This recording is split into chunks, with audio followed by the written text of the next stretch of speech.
Chester avait creusé au même endroit pendant 3 jours d'affilée, pas seulement en grattant comme le font les cochons, mais avec l'intensité désespérée de quelque chose qui savait exactement ce qu'il cherchait. Ce que Tobias Marsh ne réalisait pas encore, c'est que son cochon primé avait trouvé quelque chose qui aurait dû rester enfoui à jamais. Le soleil matinal projetait de longues ombres sur le ranch alors que Tobias marchait vers l'enclos, une tasse de café à la main. Il avait construit cet endroit de ses propres mains, il y a 20 ans, à l'époque où Ruth était encore vivante pour partager le rêve. Désormais, il ne restait que lui et les animaux. Et Chester lui pourrissait la vie. Le cochon Yorkshire massif avait creusé un trou profond de presque 1 mètre dans le coin nord-est de son enclos. Chaque fois que Tobias le rebouchait, Chester revenait exactement au même endroit et reprenait le travail. Le groin de l'animal était à vif à force de frotter sans relâche contre des pierres et des racines. Tobias s'appuya contre un poteau de clôture, observant Chester œuvrer avec une détermination méthodique. Le souffle de l'animal se faisait entendre en reniflements lourds alors qu'il repoussait la terre avec son puissant groin, puis utilisait ses sabots pour dégager le sol meuble. Il y avait quelque chose d'étrangement humain dans la manière dont Chester s'arrêtait parfois, comme s'il écoutait ce qui se trouvait profondément enfoui. D'autres éleveurs lui avaient dit que les cochons étaient intelligents mais cela dépassait l'intelligence. C'était de l'obsession. Chester touchait à peine à sa nourriture désormais, passant chaque heure de lumière à creuser ce trou. Son compagnon d'enclos, une truie plus petite nommée Dolly, avait abandonné toute tentative de lui parler, se tenant maintenant à l'opposé, l'air nerveux.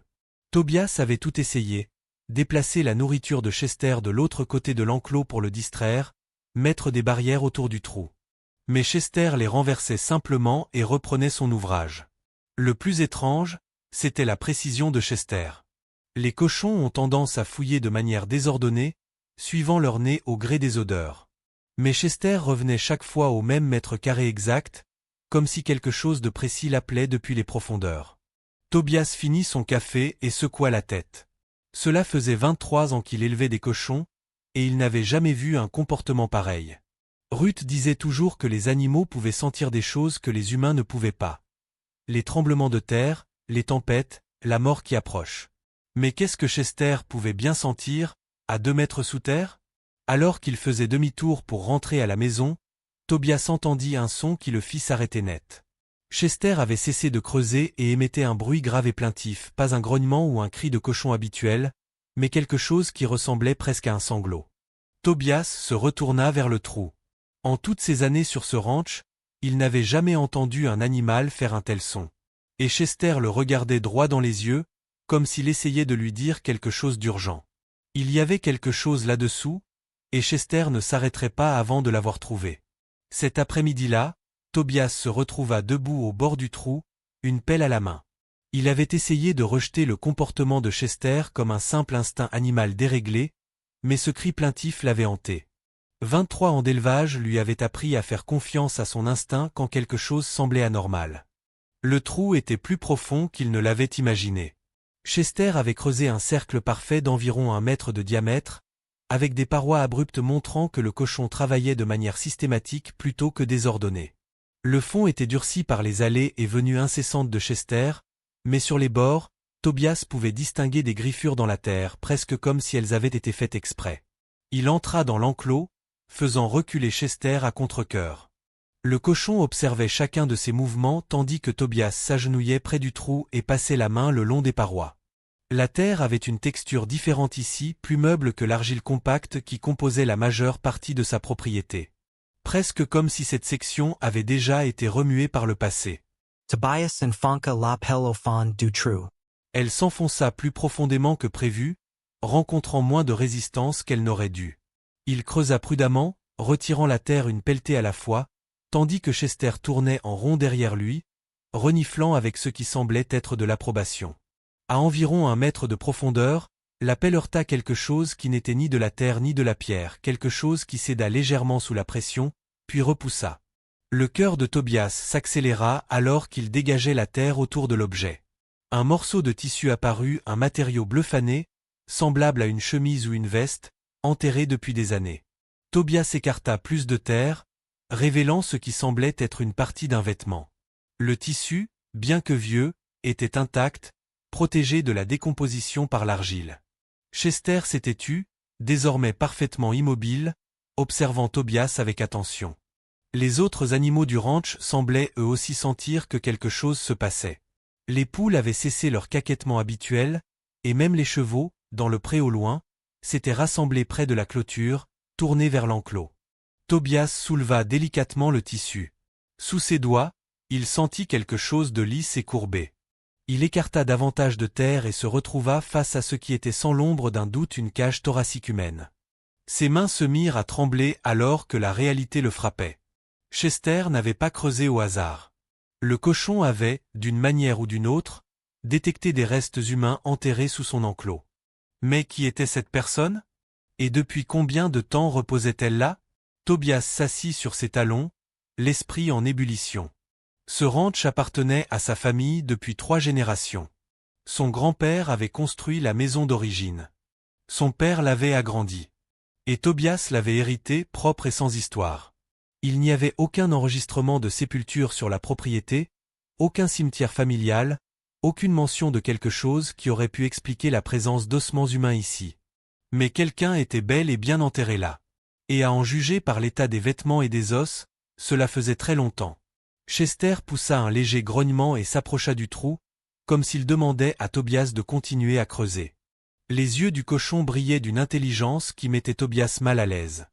C'était presque comme si Chester savait exactement qui était enterré là. Et Tobias commençait à soupçonner qu'il aurait dû le savoir aussi. Tobias sortit de l'enclos en titubant et retourna chez lui, les jambes molles. Ses mains tremblaient encore lorsqu'il se versa 3 doigts de whisky et s'assit à la table de la cuisine. Les restes humains dans le trou de Chester changeaient tout, mais il n'arrivait pas à comprendre comment ou pourquoi. Il sortit les vieux albums photos que Ruth avait insisté pour garder. Peut-être, pensait-il, qu'un détail, un indice quelconque s'y cachait. Quelque chose qu'il aurait manqué toutes ces années. Son grand-père, Jonas Marsh, avait établi le ranch en 1891. Son père, Samuel, l'avait entretenu jusqu'à sa mort, 10 ans plus tôt. 3 générations de Marsh. Et aucun n'avait jamais mentionné qu'une personne aurait pu être enterrée sur ces terres.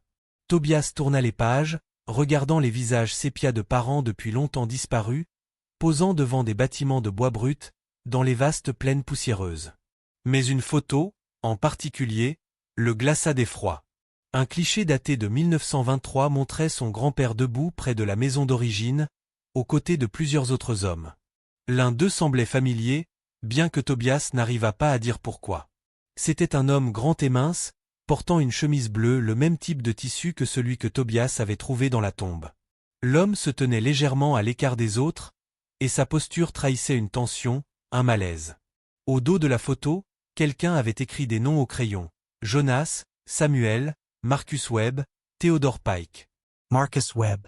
Tobias n'avait jamais entendu ce nom auparavant, mais il provoquait en lui une étrange résonance. Il regarda de nouveau le visage de l'homme à la chemise bleue. Des pommettes marquées, des yeux enfoncés, un regard intense. Ce visage semblait traverser le siècle, lui lançant un avertissement. Le soleil commençait à se coucher lorsqu'il retourna à l'enclos. Chester était allongé près du trou, sa massive tête reposant tout près du bord, comme s'il montait la garde. En voyant Tobias approcher, le cochon se leva et se poussa de côté, comme s'il attendait qu'il reprenne les fouilles. Cette fois, Tobias creusa avec une détermination nouvelle. Ce n'était pas simplement des os humains qu'il cherchait à déterrer, mais la vérité. Il retira la terre avec précaution, révélant ce qui semblait être un squelette entier, placé sur le côté, dans une posture suggérant que le corps avait été délibérément disposé ainsi. Ce n'était pas une sépulture légale ou cérémoniale. Quelqu'un avait dissimulé ce cadavre. Il découvrit d'autres objets mêlés aux ossements. Une ceinture en cuir dotée d'une boucle argentée distinctive, une paire de bottes usées, et quelque chose qui glaça le sang de Tobias. Une petite étoile de métal, ternie par le temps, mais toujours reconnaissable comme une plaque de shérif. Gravidesis. Sheriff Marcus Webb. Datida 1923. L'année même où la photo avait été prise. Le même homme qui se tenait à côté de son grand-père et de son père. Le même homme vêtu de cette chemise bleue désormais tachée de terre et de silence. Tobias s'assit, regarda Chester, qui le fixait toujours avec ses yeux insondables, pleins de conscience. D'une manière ou d'une autre, Ce cochon l'avait conduit à découvrir qu'un shérif du passé était enterré sur sa propriété. Mais les shérifs ne disparaissent pas sans raison. Ils ne se retrouvent pas ensevelis secrètement. Cela signifiait que Marcus Webb avait été tué. Et si son corps reposait ici, cela voulait dire que quelqu'un dans la famille Marsh était au courant. Quelqu'un l'avait enterré ici. Quelqu'un avait gardé le secret pendant plus de 100 ans. Chester et Amy à nouveau se sont plaintifs. Et cette fois, Tobias comprit. Ce n'était pas un cri de détresse aléatoire. C'était une plainte. Une supplique. Chester ne creusait pas sans but. Il avait trouvé un meurtre. Et il voulait que justice soit rendue. Tobias passa la nuit à fouiller chaque document hérité de sa famille, certificat de naissance, acte de propriété, registre d'impôts. Tout ce qui pourrait expliquer pourquoi Marcus Webb reposait ici, sous les sabots d'un cochon. Mais plus il cherchait, plus les questions s'accumulaient. Les archives du comté, trouvées dans une malle poussiéreuse, confirmaient que Marcus Webb avait été porté disparu en septembre 1923. Le rapport officiel disait qu'il avait disparu alors qu'il enquêtait sur un vol de bétail dans la région. Son corps n'avait jamais été retrouvé. L'affaire avait été classée sans suite. Mais Tobias savait désormais exactement où Webb avait fini. Ce qui le troubla le plus, ce furent les dates. Webb avait disparu le 15 septembre 1923. Dans le journal de Jonas Marsh que Tobias n'avait jamais pris la peine de lire auparavant, il découvrit une entrée datée de ce jour-là. Jonas y avait écrit « L'affaire Webb est réglée. Nous pouvons aller de l'avant. » 3 jours plus tard, Jonas acte la Park El Morrison, une extension significative du ranch. Un achat qu'il n'aurait jamais pu se permettre auparavant. Tobias sentit la nausée monter. Les implications étaient claires. Son grand-père n'avait pas seulement su pour la disparition de Webb. Il avait été impliqué. Et cette implication avait permis à la famille de s'enrichir, assez pour agrandir leurs terres et faire prospérer leur nom. À l'aube, Tobias retourna à l'enclos. Chester l'attendait, fidèle gardien de la vérité. Mais quelque chose avait changé. Le cochon ne fixait plus le trou. Son regard était tourné vers la vieille grange, celle qui se dressait là depuis l'époque de Jonas. Suivant l'indication muette de Chester, Tobias marcha vers la grange et commença à fouiller les zones qu'il n'avait jamais explorées en profondeur. Dans le grenier, derrière des bottes de foin pourri, il découvrit une boîte métallique cachée depuis des décennies. À l'intérieur, des documents qui le firent trembler en les lisant. Webb n'enquêtait pas sur un simple vol de bétail. Il enquêtait sur son propre adjoint Theodore Pike pour avoir accepté des pots de vin de la part de voleurs de bétail. Et selon les notes de Webb, Pike collaborait avec plusieurs grands éleveurs locaux, y compris Jonas Marsh. Mais le document le plus accablant était une lettre non envoyée, rédigée par Webb à l'attention du maréchal territorial. Il y détaillait ses preuves contre Pike et Jonas Marsh, et annonçait son intention de procéder à leur arrestation le 15 septembre 1923. La lettre était datée du 14 septembre. Webb était venu arrêter son grand-père. Et au lieu de cela, il avait été tué et enterré dans ce qui deviendrait l'enclos de Chester. Jonas Marsh et Theodore Pike avaient assassiné un homme de loi pour protéger leur empire criminel. Puis ils avaient utilisé les bénéfices de leur silence pour acheter des terres et légitimer leur fortune. Tobias regarda en direction de l'enclos, où Chester veillait toujours, patient comme une sentinelle. Ce cochon avait d'une manière ou d'une autre perçu l'injustice enfouie dans le sol, et passé des jours à la ramener à la surface. Un siècle de silence venait d'être brisé par un animal qui refusait de laisser les morts reposer sans justice. Mais alors que Tobias tenait dans ses mains les preuves du passé sanglant de sa famille, il se retrouva face à un choix impossible. Devait-il déclarer sa découverte et exposer les crimes de son grand-père, détruisant ainsi la réputation bâtie au fil des générations? Ou enterrer de nouveau la vérité, préservant ce que sa famille avait construit, au prix de la justice? Chester le fixait depuis l'autre côté de la cour, et Tobias aurait juré que l'animal attendait de voir quel genre d'homme il allait choisir d'être. Allait-il honorer la loi que Webb avait tenté de défendre, ou protéger un héritage fondé sur un meurtre? Le cochon poussa à nouveau ce gémissement plaintif. Mais cette fois, cela ressemblait à une prière. Une prière pour une justice qui attendait depuis 100 ans d'être rendue. Tobias resta longtemps immobile dans la vieille grange, les papiers à la main, le cœur battant à tout rompre. La poussière dans l'air semblait plus lourde, presque suffocante. Chaque mot lu lui pesait dans la gorge comme une pierre. Il avait passé toute sa vie à croire que sa famille, bien qu'austère et dure, était fondamentalement honnête. Mais désormais, il voyait un autre visage des Marsh, un visage sombre, corrompu, prêt à tuer pour conserver pouvoir et terre. Il retourna à la maison, les documents sous le bras, et les étala sur la table de la cuisine. Ruth dormait à l'étage, mais il ne voulait pas l'impliquer. Pas encore. Il savait que cette vérité allait bouleverser bien plus que sa propre conscience. C'était tout l'héritage familial qui allait être remis en question. Au lever du jour, il se rendit au bureau du shérif du comté de Grayson. C'était une petite bâtisse en briques, avec un drapeau américain flottant mollement au vent tiède du matin. À l'intérieur, il fut accueilli par le shérif Helen McCarthy, une femme d'âge moyen au regard franc et aux manières directes. « Qu'est-ce qui t'amène si tôt, Tobias ?» demanda-t-elle en lui serrant la main.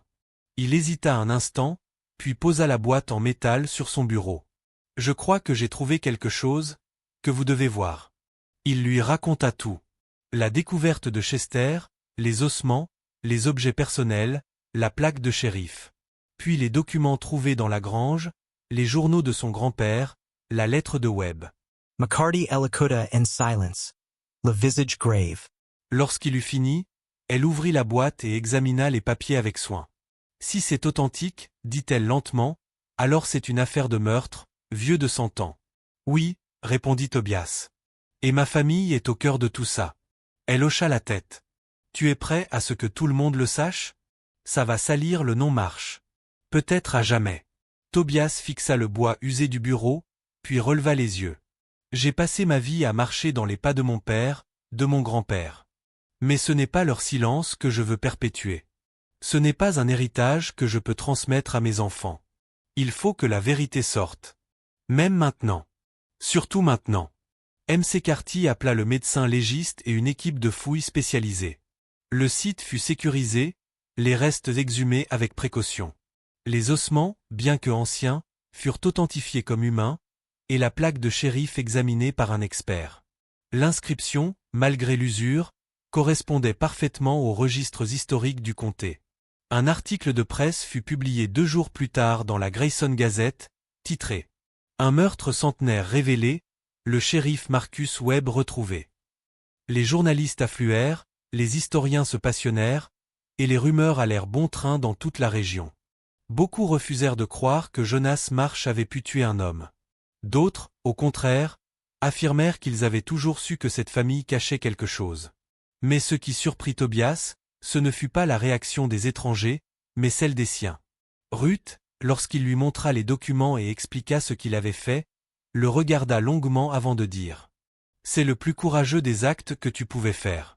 Tu as lavé notre nom, pas sali. » Le soir, de retour au ranch, Tobias s'assit près de l'enclos. Chester était là, comme toujours, à gratter paresseusement le sol.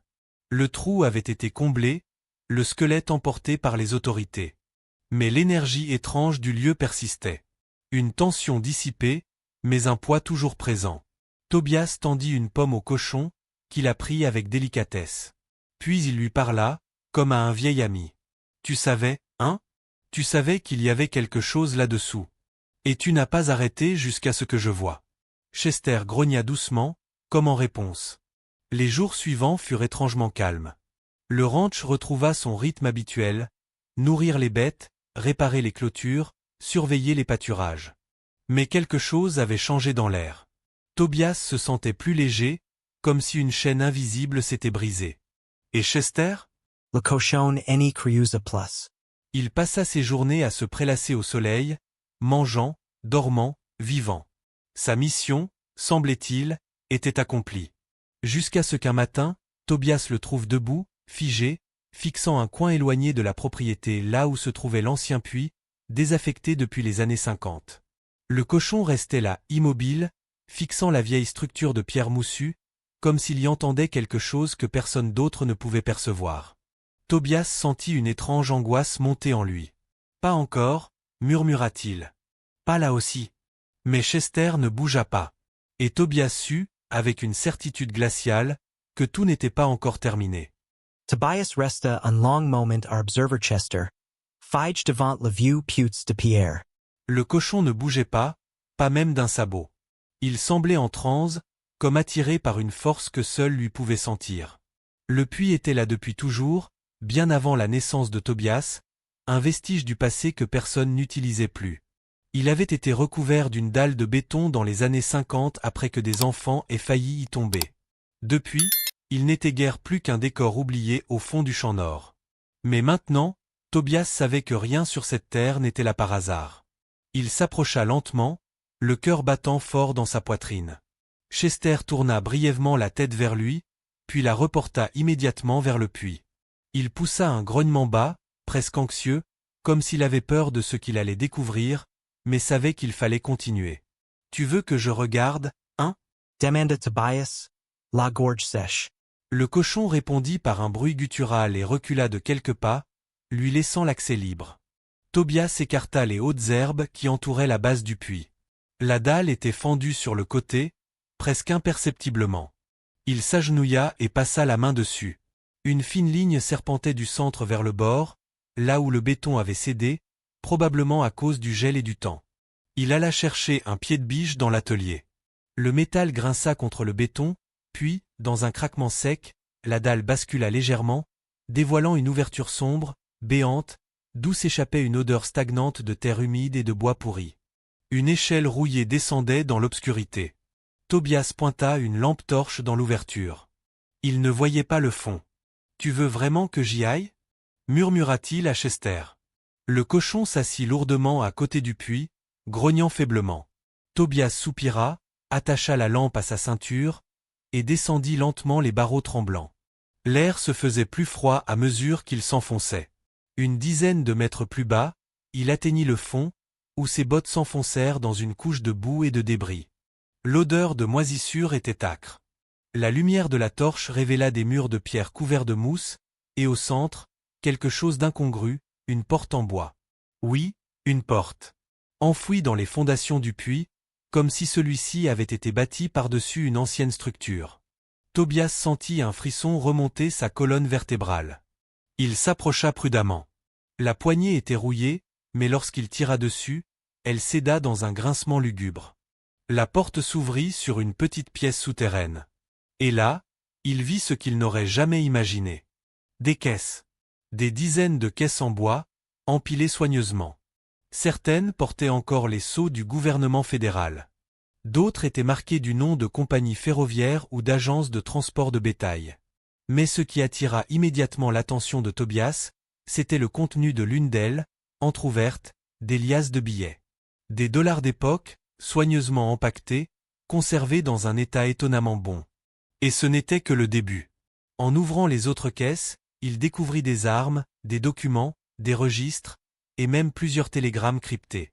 Le tout semblait constituer une archive secrète, peut-être une réserve d'urgence, peut-être un dépôt pour les membres du réseau de corruption que Webb avait tenté de démanteler. Mais une chose était claire, quelqu'un avait pris grand soin de cacher tout cela. Et maintenant, il en était le seul témoin vivant. Remontant précipitamment à la surface, Tobias retrouva Chester toujours posté à l'entrée du puits. « Tu savais. » Encore une fois. Il passa la nuit à trier ce qu'il avait trouvé. Les documents prouvaient que la corruption ne s'était pas arrêtée avec la mort de Marcus Webb. Elle s'était organisée, institutionnalisée. Des transferts bancaires, des accords secrets, des paiements à des juges, des menaces contre des journalistes, des dossiers montés pour discréditer des témoins, tout y était. Le réseau n'avait pas seulement survécu, il avait prospéré. Et pire encore, de nombreux noms apparaissaient dans ses papiers, des noms qui lui étaient familiers. Des Voisins. Des amis d'enfance. Des figures respectées de la ville. Il vit des correspondances entre le maire actuel et des descendants directs de Theodore Pike. Des dons de campagne. Des décisions judiciaires biaisées. Des preuves d'une corruption toujours vivante. Et au centre de tout cela, le nom de Jonas Marsh. Mais ce n'était pas tout. Il trouva également un second badge de shérif, pas celui de Webb, mais un autre, vierge de nom. Un badge de rechange. À côté, une lettre non signée, mais écrite dans une écriture qu'il reconnaissait maintenant comme celle de son grand-père. Si jamais cela remonte à la surface, celui qui trouve ce message doit comprendre. Nous avons fait ce qu'il fallait pour protéger ce pays. Nos actions ont permis la stabilité. Si tu lis ceci, choisis bien ton camp. Le pouvoir ne pardonne pas. Tobias sentit un Freud glacial Elenvahir. Son grand-père n'était pas seulement un complice, il avait été convaincu d'agir pour un bien supérieur. Il avait rationalisé le meurtre, la corruption, l'enrichissement sur le dos des autres comme une nécessité. Et désormais, Tobias tenait tout cela entre ses mains. Le lendemain matin, il se rendit dans un cybercafé à la ville voisine. Il scanna chaque document, chaque photo, chaque reçu, et les envoya à une adresse sécurisée. Puis il prit contact avec une journaliste d'investigation qu'il avait vue dans un reportage sur l'école de Case. Elle accepta de le rencontrer en toute discrétion. 2 jours plus tard, elle était chez lui. « Vous êtes conscient que ce que vous avez trouvé pourrait faire tomber toute une classe politique ?» demanda-t-elle en consultant les fichiers sur sa tablette. « Je suis conscient, oui. Mais je suis aussi conscient que Webb est mort parce qu'il était seul. Moi, je ne le suis pas. Pas cette fois. » Chester se tenait dans un coin de la pièce, observant calmement l'échange. Le cochon était silencieux, comme s'il comprenait que les roues du destin étaient enfin en train de tourner dans le bon sens. Les jours qui suivirent furent tendus, comme si le vent lui-même chuchotait que quelque chose d'immense approchait. La journaliste, Claire Duhamel, passa 3 jours entiers chez Tobias à trier les documents, prendre des photos, filmer des témoignages. Elle ne cessait de répéter que c'était l'histoire de sa carrière, mais qu'il fallait agir vite et avec précaution. Ces gens que vous exposez, ils sont puissants. Ils n'hésiteront pas à faire taire ceux qui menacent leur empire, lui dit-elle le 2e soir. Tobias acquiesca. Il sentait déjà leur présence. Le regard insistant de certains visages familiers en ville. Les appels silencieux la nuit. Une voiture aux vitres teintées garée à la lisière de son champ pendant des heures, moteur éteint. Mais il n'était plus seul. Chester ne le quittait plus d'une semelle, comme un vieux soldat protégeant son commandant. Le cochon semblait ressentir les intentions des visiteurs, et grognait dès que quelqu'un d'inconnu s'approchait trop. Puis vinrent les menaces ouvertes. Un matin, Tobias trouva un mot glissé sous sa porte. Certains secrets doivent rester enterrés. Comme celui du shérif Webb. Puis son chien, un vieux border collie nommé Brisket, disparut. Il le retrouva 2 jours plus tard dans un fossé, empoisonné. Claire voulait partir, mais Tobias refusa. Webb est mort pour avoir fait ce qu'il fallait, dit-il. Moi, je suis encore en vie. Et j'ai un cochon plus tenace que la moitié des hommes que je connais. Chester poussa un grognement d'approbation à ce moment précis, comme pour sceller un pacte.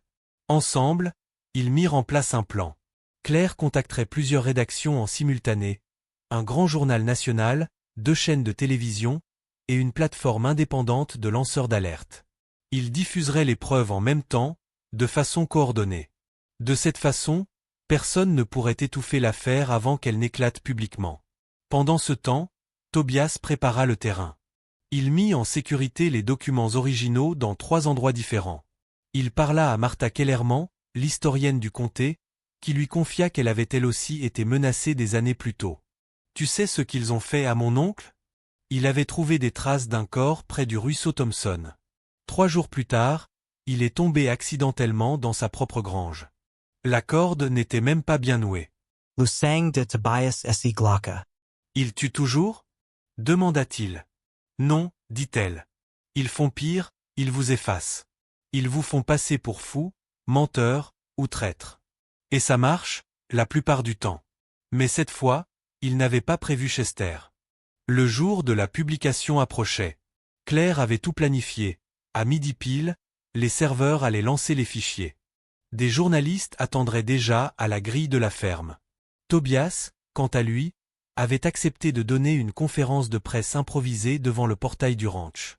Mais à 5 heures du matin ce jour-là, on frappa à sa porte. Fort. Insistant.